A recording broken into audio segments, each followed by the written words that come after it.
아 근데 그 교수님이 보셨을 때 네.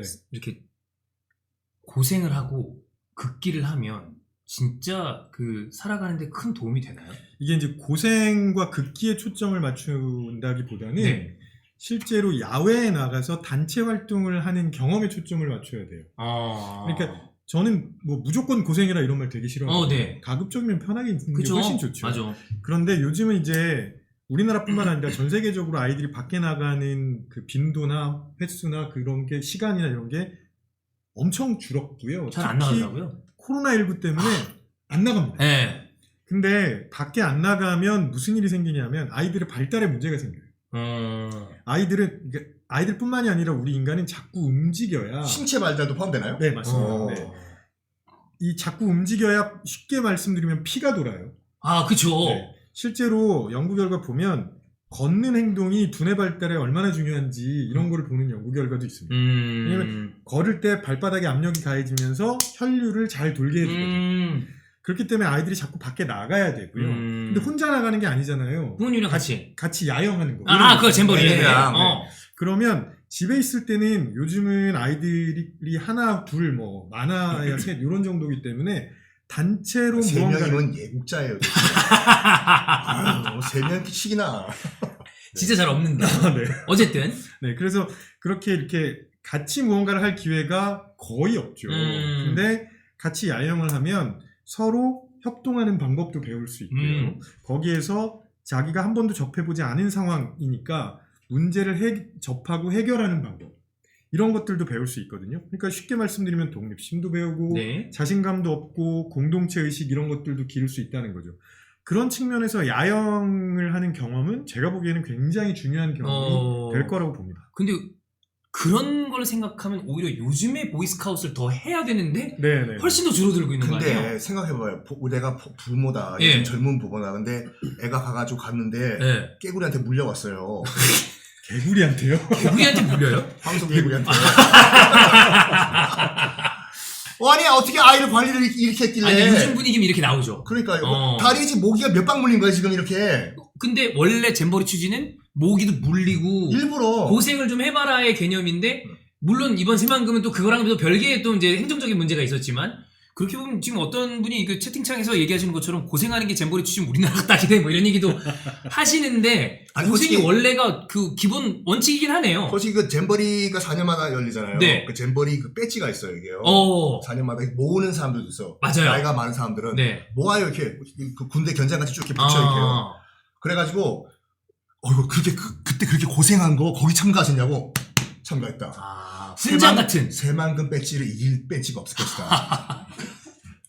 그 얼마 전에 그 코엑스 갔다가 그 잼버리 퇴소한 영국 꼬마애들이 거기 모여서 이제 구경하고 다니고 그러더라고요. 그러니까 정처 없이 전국을 지금 많이 그 스카우트 친구들이 많이 돌아다니고 있습니다. 근데 이래저래 고생을 근데 좀 이런 고생이 아니라 좀 잘 짜여진 요즘 세상이면 프로그램이 잘 되고 그래야 되는데 이번엔 너무 좀 졸속행정이었다는 평가가 많으니까. 그러니까 코엑스 에어컨 나오고 그런 데 있는 것도 좋긴 좋지만 솔직히 딱 말해가지고 이렇게 잼버리에 참가를 하는 목적은 그게 아니에요. 원래는 그건 아니다.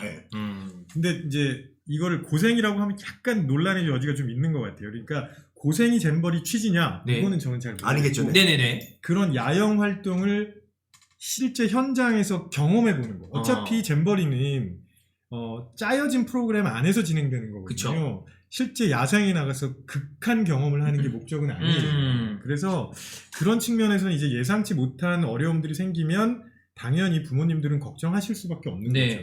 근데 이제 그런 경험을 그러니까 야영하고 이런 짜여진 프로그램이라고 하더라도 실제 그렇게 같이 단체 활동을 해보고 이런 게 왜 중요하냐면 2017년에 진행된 연구 결과가 하나 있는데요.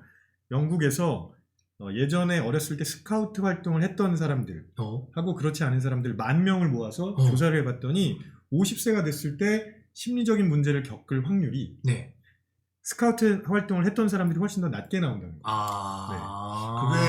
그게 이른바 군대 갔다 온 사람들이 더 잘 견디는 거와 똑같은 건가요? 군대는 갔다 와야죠. 몇 사단 출신이세요? 저는 그 대학원 마치고 군대를 가가지고 ROTC? 네, 좀 그 장교로 갔었어요. 사병의 고충을 모르시나요? 예. 몇 사단이에요? 저 의경입니다. 의경이요? 네. 알겠습니다. 네네네. 어디에 계셨습니까? 저는 병무청에서 오지 말라고 하더라고요. 알겠습니다. 어? 뭐 거기 진행하시죠. 예. 근데 이거 방금 뭐 군대 얘기가 나왔으니까 네. 요즘에는 그런 얘기 진짜 안 하거든요. 근데 예전에 저도 친구들이랑 그런 얘기 한 적 있었어요. 우스갯소리로 뭐 군대를 안 갔던 걸 떠나서 공익이면 말도 섞지 마. 농담으로. 근데 군대라는 것이 어떻게 보면 우리야 자발적으로 가는 게 아니라 징병을 당하는 거니까 굉장히 비합리적이고 불합리한 경우도 많고 요즘에 사고도 나고 그래서 되게 공포스러운 곳인 것은 확실한데 그럼 그런 경험이 추후에 도움이 될 수 있는 부분이 아주 없는 건 아닐 수도 있겠네요. 좀 그 심리적인 부분에. 아, 군대 생활이 도움이 되는 점은 분명히 있습니다. 어떤 점이 있나요? 아, 지금부터 이제 한 개씩 말씀드리도록 하겠습니다. 아니 저는 제가 먼저 말씀드릴게요. 네. 그러니까 우리나라의 경직된 선후배 문화가 예. 시작된 것 자체가 군대예요. 그런 느낌이죠. 그러니까 군대를 제대하고 나와서도 회사 들어가면 그게 없어져야 되는데 그대로 있어. 물론 지금 많이 없어졌지만 네. 뭐 이 상사가 시키는 거는 뭐 사수부사수라고 하잖아요. 이게. 맞아요. 그 문화가 끝까지 간다니까요. 그 사수, 부사수 문화 자체는 나쁜 게 아닙니다. 네. 근데 그 사수가 있어야 그 경험을 어디 가서 배우겠습니까? 그쵸. 네, 정부가 있듯이. 그렇죠. 그래서 경험을 배울 수 있는 건 되게 좋은 건데 그 과정에서 강압적으로 하거나 그 상대방의 의사를 존중하지 않고 폭력이 하거나 이런 들어가거나. 것들이 네. 문제가 되는 거고요. 음. 그래서 저는 사수부사수 문화 자체는 나쁘지 않다고 생각하는데 이제 군대에서는 너무 강압적으로. 너무 강압적이죠. 네, 네, 네. 근데 이제 왜 군대 갔다 오면 이런 얘기 많이 하잖아요. 좀 전에 말씀하셨던 것도 비슷한 맥락이고 군대 안 갔다 온 사람이랑은 얘기도 하지 말아요. 이런 얘기 많이 하는데 그게 왜 그러냐면 본인의 고생에 대한 보상을 받고 싶어서 그래요.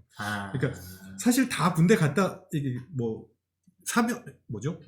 일반 병사로 네네네. 가건 뭐 방위병으로 가건 공익으로 가건 다 갔다 온 거잖아요. 근데 나는 18개월이 아니라 24개월 했어. 나는 뭐 30개월 했어. 그러니까 네. 내가 훨씬 더 고생한 거야라는 걸 그래도 좀 인정해 줬으면 좋겠네요. 그러니까 자꾸 그런 얘기를 하는 거죠. 네. 그런 것 때문에 더 그런 얘기를 하고 뭐 진짜 그 안에서도 어디 나왔냐 내가 더 고생했다 이걸로 막 경쟁하고 그래요. 요즘은 진짜 그런 분위기가 없어지긴 한 것 같아요. 참 얼마나 참 남자도 저도 남자지만 남자들이 불쌍해요. 할 얘기가 없어요. 축구랑 군대 얘기 빼기면 가만히 앉아 있다니까요. 물론 공통된 주제가 그게 가장 쉬운 공통된 네, 주제이기 그렇죠. 때문에 술자리에서 그 네. 얘기를 한다는 얘기도 있지만 그렇습니다. 네. 네. 지금 여기 그렇게 얘기하신 분도 있습니다. 요즘 보이스카우트 하려면 돈이 제법 많이 깨진다. 뭐 이런 것 때문에 뭐 줄어드는 경향이 있을 수도 있고 아니면 뭐 또 아까 저희가 얘기 드렸던 것처럼 가서 애들 고생하고 막 다쳐오면 어떡해 이런 것 때문에 오히려 사실 더 가야 되는데 더 끼고 도는 경향이 있을 수도 있는 것 같고 네. 그리고 이제 보이스카우트나 뭐 다른 그 여러 가지 청소년 연맹에서 하는 그런 단체에 들어가게 되잖아요. 근데 그걸 학교에서 보통 관리를 해야 되거든요. 그죠. 이게 선생님들한테 굉장히 큰 부담이 됩니다. 그렇겠다. 선생님이 부가적인 업무를 해야 되는 거거든요. 사실 요즘 그 선생님들 보면 예전에 생각해봐도 아이들 가르치는 거 말고도 할 게 엄청 네. 많더라고요. 교무실에서 그 서류 작업이 내일에 뭐 일해야 되니까. 그래서 담임 안 맡으려고 해요. 담임 맡으면 그 서류 작업이 이만큼 쌓이니까. 근데 그것까지 뭐 맡아야 된다. 예를 들어. 네, 그래서 선생님들이 그걸 좀 기피할 수밖에 없죠. 자연스럽게. 그러다 보니까 그걸 이제 공식적으로 맡지 않아도 된다고 얘기하는 쪽이 있고요. 당연히 그러면 부모 입장에서는 선생님이 관리 안 해주면 보이스카우트를 시키거나 무슨 청소년 단체에 들어가게 하는 게 부담스러울 수밖에 없죠. 네, 어쨌든 그렇죠. 보이스카우트가 아까 군대 부대부터 시작했다고 말씀드렸잖아요. 네.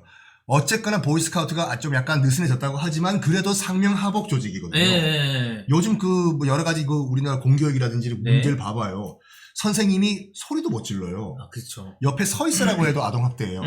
그래서 이 보이스카우트 문화와는 굉장히 많이 상충을 해요, 솔직히. 그런 건 있을 수 있고. 네.